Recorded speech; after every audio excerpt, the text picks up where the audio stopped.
Que retenir du passage du franc CFA à l'éco? Qui est-ce qui va changer? Changement de nom, changement de forme, changement dans le fond. On va en parler avec l'économiste et financier Seydina Alioune Ndiaye. Monsieur Ndiaye, c'est un plaisir de vous recevoir sur notre plateau aujourd'hui. Bonjour. Bonjour, Monsieur Diallo, le plaisir est partagé. Monsieur Ndiaye, hier en Conseil des ministres, le gouvernement français a adopté le projet de loi portant la fin du franc CFA. La prochaine étape, c'est l'acheminement du projet de loi à l'Assemblée nationale puis au Sénat. Concrètement, quelle lecture en faire? Alors, merci beaucoup. Donc, en effet, le Conseil des ministres français, après l'accord de coopération monétaire qui a été acté le 21 décembre 2019, notamment lors du voyage du président Emmanuel Macron en Côte d'Ivoire avec le président Ouattara, a hier adopté le projet de loi. Et cela rentre dans le cours normal du parcours législatif d'un accord monétaire qui a été déjà acté en décembre 2019. Donc, c'est un autre jalon qui a été posé dans la transition du franc CFA vers l'éco. C'est peut-être un jalon important, mais ce n'est pas vraiment quelque chose d'extraordinaire qu'il faudra vraiment extrapoler. J'ai regardé un petit peu les différents types de journaux qui disent que la France acte la fin du franc CFA, etc. Non, ce n'est pas le cas. C'est un jalon de plus vers la transition du franc CFA vers l'éco. Et je vous rappelle que le 21 décembre 2019, la zone UEMOA avec la France ont conclu un accord monétaire qui portait sur 3 points. Le premier point, qui est d'ailleurs d'ordre cosmétique, de mon point de vue, c'est le changement de nom. Non. Mhm. Donc maintenant, on ne parlerait plus de franc CFA, mais on parlera de l'éco. Le second changement, c'est la fermeture du compte d'opération. Le compte d'opération, c'est le compte où étaient logées les réserves de change des deux banques centrales de la zone franc CFA. La banque centrale, la BEAC, la banque centrale de l'Afrique centrale et la banque centrale des États de l'Afrique de l'Ouest, la BCAO. Et le troisième changement, c'est le fait que la France n'aurait plus de représentants au sein des instances de décision de la monnaie CFA. Je veux dire, pour notre cas, pour la zone UEMOA, la Banque centrale, euh, pour la Banque centrale, je veux parler du conseil d'administration et du comité de politique monétaire. Donc, ce sont les trois changements qui ont été actés en décembre 2019. Et maintenant, le calendrier législatif français a permis d'adopter ce projet de loi-là en Conseil des ministres avant la promulgation à l'Assemblée nationale. Cet éco-là, est-ce qu'elle sera est-ce que ce sera une monnaie africaine? Est-ce que ce sera l'éco que nous voulions? Est-ce que ce sera l'éco-là conforme avec ce projet-là de la CEDEAO? Parce que l'éco, à la base, c'est un projet de la CEDEAO. Là, il y a les 8 pays de l'UEMOA qui vont l'adopter. Est-ce que cela découle d'une approche logique? Oui, alors, la monnaie commune de la zone CEDEAO, qui est une zone qui compte 15 pays, dont les 8 pays de la zone UEMOA, c'est un long serpent de mer. Parce que figurez-vous, c'est un projet qui est cher aux décideurs politiques depuis le milieu des années 80. Maintenant, on avait un agenda pour en 2020 mettre en place cette monnaie commune-là qui puisse faciliter le commerce et aller vers une intégration sous-régionale. Maintenant, on avait mis en place ce qu'on appelle des critères de convergence. Les critères de convergence de premier rang et de second rang. Après, on va en parler. Oui, on va en parler. Maintenant, non, ce que je veux dire, c'est que la mise en place de l'éco, d'abord dans la zone UEMOA, c'est un premier pas pour maintenant, après, être élargi aux 7 autres pays de la zone CEDEAO, dont le Nigeria, qui est un poids lourd dans l'économie sous-régionale, hein, parce que le Nigeria représente 60 à 70% du PIB de la zone CEDEAO. Maintenant, c'est un pas qui a été franchi. Maintenant, il y a beaucoup d'autres pas qui restent à faire. Parce qu'on ne peut pas, du jour au lendemain, jeter le franc CFA pour aller à l'éco. Il y a des critères de convergence, il y a des mécanismes qui doivent être mis en place. Et il y a tout un type d'action, d'abord, à prendre pour aller vers un véritable fédéralisme monétaire pour arriver justement à bon port avec cet éco-là. Vous l'avez dit tantôt, 3 changements majeurs. Le changement de nom, on sait ce que cela implique, mais dans le fond, qu'est-ce qui va changer? Alors, ce qui va changer dans le fond, d'abord sur la forme, donc il y a ce changement de nom, hein, et ça peut être un pis-allié au narcissisme un peu afro-centré qui veulent que maintenant on ne parle plus de franc CFA. Mais passons, si ça permet de satisfaire ce narcissisme-là, il n'y a pas de problème. Maintenant, dans le fond, il y aura la fermeture du compte d'opération. C'est-à-dire que les réserves d'échange ne seront plus disponibles au niveau du Trésor français. Donc cela appelle nos banques centrales à une gestion plus rigoureuse et plus sérieuse des opérations de change. Concrètement, ce que je veux dire par là, c'est que désormais, on aura besoin d'avoir beaucoup plus de rigueur pour la couverture des exportations et la couverture des importations des entreprises, des ménages et des acteurs économiques dans les zones franc CFA. Donc, ça, c'est un changement majeur qui demande de la discipline budgétaire, qui demande de la discipline monétaire et qui va demander aussi de la discipline économique. Ça, c'est la première chose. Maintenant, sur l'aspect de la parité, avec l'euro, qui est toujours maintenu à 1 euro équivalent 655,957 francs CFA, ça, c'est une mesure transitoire qui a été mise en place. Maintenant, Mais la France est toujours garante de la parité fixe. ce n'est pas vraiment la France qui est garante de ça, hein. C'est la Banque centrale européenne. Certes, via le Trésor français, mais c'est la Banque centrale européenne. Maintenant, cette parité-là, c'est une mesure transitoire qui est appelée éventuellement à changer pour que l'arrimage ne se fasse plus à une parité fixe avec l'euro, mais avec un panier de devises pour mieux refléter les tendances lourdes de l'économie sous-régionale et de l'économie africaine d'une manière générale. Puisque de plus en plus, la zone UEMOA commerce avec des zones comme l'Asie, avec la Chine, le Japon, l'Indonésie, etc. Et avoir un panier de devises qui soit arrimé à cette éco-là peut permettre d'avoir une plus grande souplesse et surtout de ne pas avoir un alignement monétaire dans la politique entre la Banque centrale européenne et la Banque centrale des États de l'Afrique de l'Ouest, la BCEAO ici. Très concrètement, ce qu'il faut retenir, c'est que chaque banque centrale a un mandat de politique monétaire. Le mandat de politique monétaire de la Banque centrale, de la BCEAO, en zone franc, c'est la stabilité des prix, c'est la maîtrise de l'inflation. C'est un ciblage d'une inflation qui soit assez basse pour que les prix n'augmentent pas de manière exponentielle, parce que cela créerait des disparités très, très, très fortes dans l'économie sénégalaise, dans l'économie sous-régionale. Donc, c'est ça le mandat de la politique monétaire de la Banque centrale. Maintenant, avec la fermeture du compte d'opération, il faut s'interroger sur le véritable mandat de cette politique monétaire-là. Doit-on toujours continuer à cibler une inflation, cette basse, à même frôler la désinflation, alors qu'on est dans des économies en forte croissance? On parle des taux de croissance avant Covid, ça on va y revenir après, de plus de 6 à 7%. La Côte d'Ivoire a même titillé les 10%. Maintenant, est-ce qu'il ne faudrait pas adjoindre au mandat de politique monétaire de la Banque centrale un objectif de croissance, de soutien aux économies? Vous savez que l'avance directe au Trésor a été abolie depuis 2005 et 2006. Et quand vous prenez actuellement toutes les mesures non conventionnelles qui sont prises par les principales banques centrales dans le monde, je vous nomme la Réserve fédérale américaine et la Banque centrale européenne, mais c'est des mesures de soutien direct aux trésors nationaux. Et justement, moi, ce que j'attends, c'est qu'avant l'entrée en vigueur de cet accord monétaire-là, avant le dernier jalon, qu'au moins ici, dans nos pays, qu'on puisse essayer d'inclure des clauses qui permettent directement à la Banque centrale de faire des avances de prêts aux États. Pourquoi cela est important? Parce qu'actuellement, en théorie monétaire, il y a ce qu'on appelle un mésalignement entre les principaux taux directeurs de la Banque centrale et le taux réel de refinancement dans le marché. Ce que je veux dire en manière très simple, l'État du Sénégal, le 10 avril 2020 passé, a émis des obligations assimilables du Trésor selon 3 tiroirs d'un montant de 50 milliards. Et le taux minimum de rémunération de ces obligations-là était à 5,85. Au même moment, la Banque centrale, dans le dispositif qu'elle a mis en place pour participer à la lutte contre la pandémie du Covid-19, a décidé de faire des opérations d'injection de liquidités à un taux fixe de 2,5%.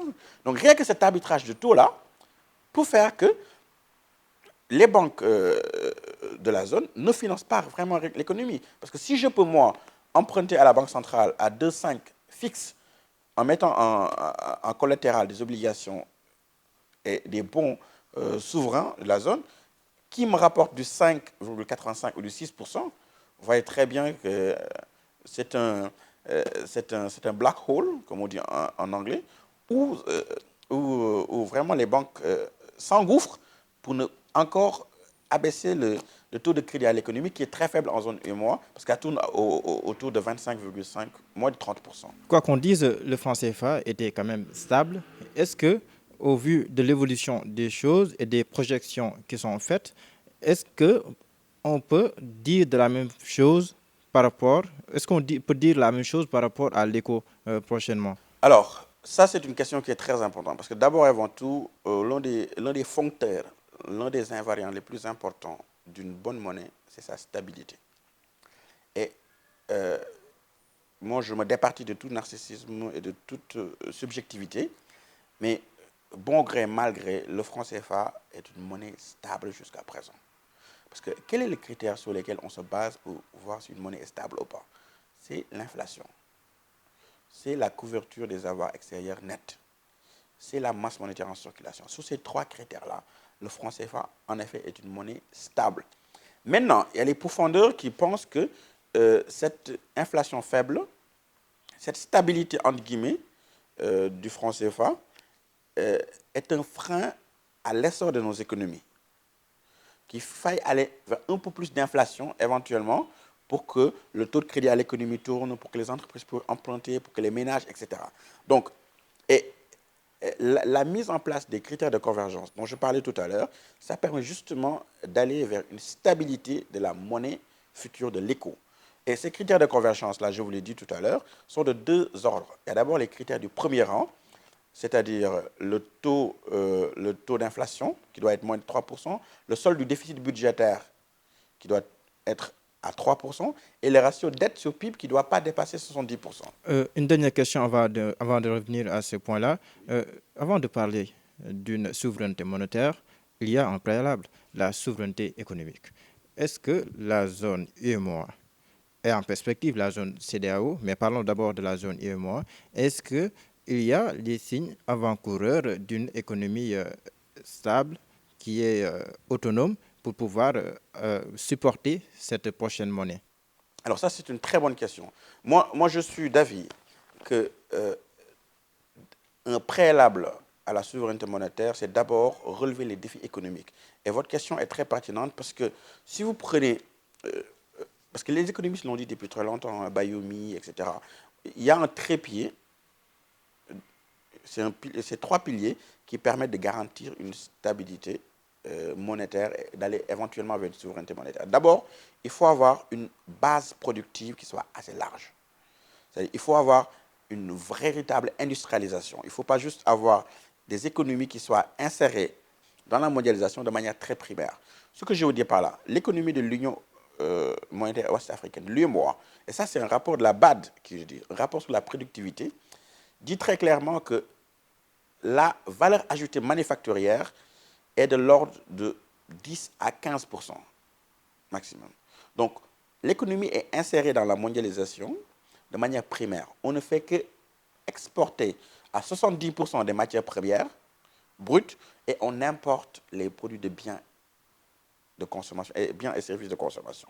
Donc, il faut d'abord élargir la base productive, avoir une meilleure productivité du secteur primaire, notamment de l'agriculture, travailler sur les rendements, sur le stockage, sur la supply chain, sur la logistique et sur tous ces aspects-là, pour d'abord, avant tout, avoir une grande base productive qui soit assez forte. Ça, c'est la première des choses. La deuxième des choses, il faut aussi réfléchir à une bonne politique fiscale. Pourquoi c'est important? Parce que si vous prenez l'UEMOA, le poids du PIB est de 50%. Et ça, c'est un rapport de l'Afrique des idées qui le dit. 50% du PIB est dans le secteur informel. Et vous savez que quand on parle de secteur informel, on parle de manque à gagner fiscal. Parce que quand on est informel, on ne fait pas de déclarations, les services des impôts, Au etc., n'ont pas de Sénégal, on est visibilité, à etc. Au 97%. Sénégal, on est même à 97%, selon la dernière enquête de l'ANSD, qui est le recensement général de l'habitat, de l'agriculture, de l'élevage et de la population. On a 400 000 unités commerciales et les 97% sont dans l'informel.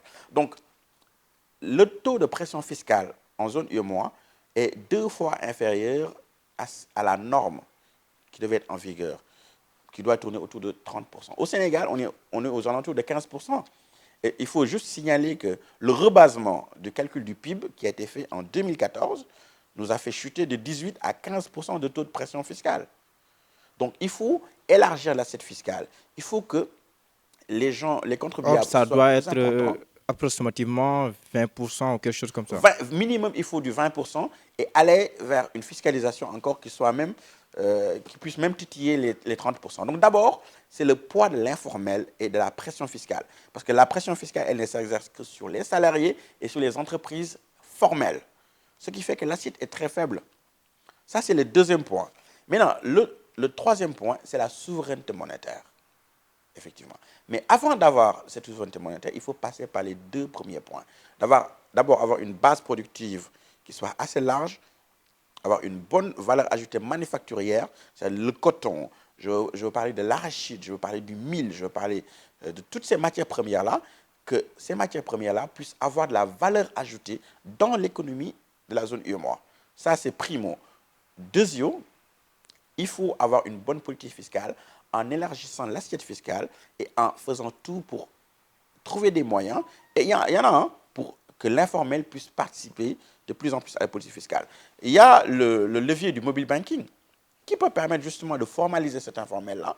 Et une fois que ces deux préalables attendent, maintenant on a le troisième critère qui est la souveraineté monétaire qui suppose d'avoir des critères de convergence, des critères forts sur lesquels on est tous ensemble pour avoir une monnaie Parlons stable. maintenant des critères de convergence.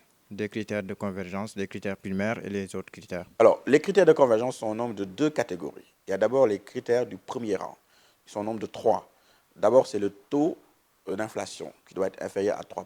Ici, en zone UEMOA, notre inflation maximum est au ras des pâquerettes, c'est à 1%. On a même des fois titillé les moins 0,1, les moins 0,1%. Et là, on parle même de désinflation, ce qui peut être un peu problématique. Donc, l'inflation est très basse et très conclue dans la zone UEMOA. Ça, c'est le premier critère. Le deuxième critère, c'est le taux, c'est le solde du déficit budgétaire, qui doit être moins de 3%. Cette année, pour un budget de 15 000 milliards, on devait avoir un solde budgétaire au Sénégal de 450 milliards. Mais avec la pandémie du Covid-19, vous savez très bien que le déficit va encore se creuser. On risque d'aller vers les 7, 8 ou 9% même. Le troisième critère, c'est le ratio dette sur PIB, qui ne doit pas dépasser le plafond de 70%. Au Sénégal, on est entre 62 et 64. Donc ça, c'est le critère du premier rang. Maintenant, les critères du second rang, ils sont au nombre de deux. D'abord, c'est le taux de pression fiscale, dont on a parlé tout à l'heure, qui doit être minimum de 20 et peut même aller à 30%. Et ensuite, il y a le ratio de la masse salariale sur les recettes fiscales. Et ça, c'est aussi un vrai critère qui est assez important. Parce que comme vous le savez, dans nos pays, il y a la boursouflure de la masse salariale qui pèse énormément sur les recettes fiscales. Au Sénégal, ça doit être, c'est entre 30 et 40% des recettes fiscales sont allouées à la masse salariale. Et ça, c'est un vrai problème de manque de compétitivité des zones de l'UEMOA. Et ces critères de convergence, il faut que tous les pays, tous les 8 pays, le Burkina Faso, le Bénin, la Côte d'Ivoire, la Guinée-Bissau, le Mali, le Sénégal, le Niger, le Togo, que tous ces 8 pays-là puissent chacun respecter ces critères de convergence-là pour aller vers une économie qui soit assez forte et qu'après la zone puisse aller vers la nouvelle monnaie éco. Est-ce que l'UEMOA est prête? Alors ça, surtout à l'aune de la pandémie du Covid-19 qu'on vit actuellement, c'est une question qui mérite d'être posée. Mon point de vue, c'est qu'encore il y a des préalables. Il faut encore travailler à essayer d'atteindre au moins ces 5 critères de convergence-là. Essayer de mettre en place une véritable politique commerciale, notamment une déclinaison de la ZLECAf, la zone de libre-échange africaine, au moins au niveau de la CEDEAO, parce qu'on a le potentiel, on a une démographie de 300 millions d'habitants. On a de formidables pays, on a le Nigeria, on a le Ghana, on a le Sénégal, on a le Côte d'Ivoire. Et tous ces pays-là, s'ils se mettent ensemble, s'ils essaient de faire de l'arbitrage sur leurs avantages, et c'est ça d'ailleurs une des leçons de la crise, il faut que la zone UEMOA, qu'on regarde chaque pays, quels sont ses points forts, et qu'on essaie d'avoir une gestion au niveau sous-régional. Donc, pour répondre à votre question, je pense qu'il existe encore d'autres pas, d'autres jalons qui doivent être posés avant qu'on aille vers l'effectivité de la Avec le nouvelle monnaie. coronavirus, est-ce qu'il ne faudrait pas revoir les délais? Est-ce qu'il ne faudrait pas repousser les délais un peu plus loin? Bien évidemment, parce que vous savez très bien que cette pandémie du Covid-19, vu son ampleur, vu sa cinétique et vu l'incertitude radicale dans laquelle elle nous installe, bien sûr que tous les délais doivent être repoussés pour se donner de la marge de manœuvre. Déjà, vous savez très bien qu'avec le Covid, on a parlé comment la problématique de la dette des pays africains. Et là, il faut saluer le rôle très, très, très novateur qui a été joué par le président de la République pour demander un moratoire ou même une annulation de ces dettes africaines-là pour faire face aux conséquences. Donc, la pandémie du Covid-19 justifie, de mon point de vue, qu'on regarde, qu'on mette les délais un petit peu plus en avant pour s'assurer que, parce que ce que je veux éviter, c'est qu'on fasse un saut dans l'inconnu. Il faut éviter ça. À peu près combien de temps? Alors moi, je pense que dans un délai raisonnable de 3 ans, 5 ans, normalement, tous les pays, parce que peut-être d'ici 2 ans, on va sortir des effets économiques de la crise. Après, si on a 3 ans de conciliabule et de convergence vers ces critères-là, Il faut assez donc importants, au minimum 5 ans. je pense que d'ici 5 ans, le délai de 5 ans ne me paraît pas déraisonnable. Vu l'ampleur des conséquences de la crise actuelle qu'on est en train de vivre, donc je pense que se précipiter pour mettre en place une nouvelle monnaie sans avoir les garanties nécessaires, sans avoir les piliers nécessaires qui doivent soutenir cet édifice-là, de nouvelle monnaie éco, me paraît être très, très périlleux. Et puis, vous savez, c'est très sérieux, une Nous monnaie. risquons quoi? Nous risquons une monnaie qui soit très faible, une inflation qui atteigne minimum de 10 à 20%, une monnaie qui dégringole sur le marché des échanges, sur le Forex, etc. Les conséquences, prenez l'exemple du Zimbabwe, qui à un moment donné connu une inflation de 1 million de pourcents, où à un moment donné, même le dollar zimbabwéen n'avait plus aucune valeur, où les Zimbabwéens étaient en train d'utiliser le dollar américain, puisque c'était presque devenu une monnaie de singe. Donc il faut éviter cela, il faut être sérieux, regarder les choses avec lucidité, avec sérieux, et puis prendre les bonnes décisions. En tout cas, merci. C'était un plaisir. Si vous avez un mot pour clôturer. Je vous remercie, très bien, et puis merci beaucoup. Merci de nous avoir suivis. Nous vous donnons rendez-vous très prochainement, Inch'Allah.